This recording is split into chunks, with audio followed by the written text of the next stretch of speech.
प्रसिद्ध डॉक्टरांकडे 2 कोटींची खंडणीची मागणी, शहरात खळबळ।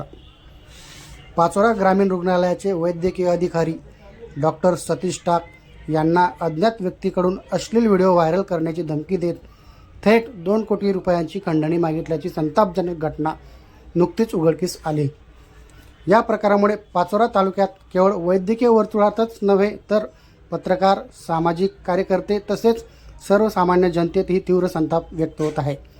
या खंडणी प्रकरणी पाचोरा तालुक्यातील सर्व पत्रकार बांधवांनी एकत्र येत 25 जुलै 2025 रोजी आमदार किशोरप्पा पाटील, प्रांताधिकारी भूषण आहिरे, पोलीस निरीक्षक राहुल कुमार पवार यांच्याकडे सामूहिक निवेदनाद्वारे निषेध व्यक्त केला व सदर प्रकरणी सखोल चौकशी व्हावी अशी मागणी केली।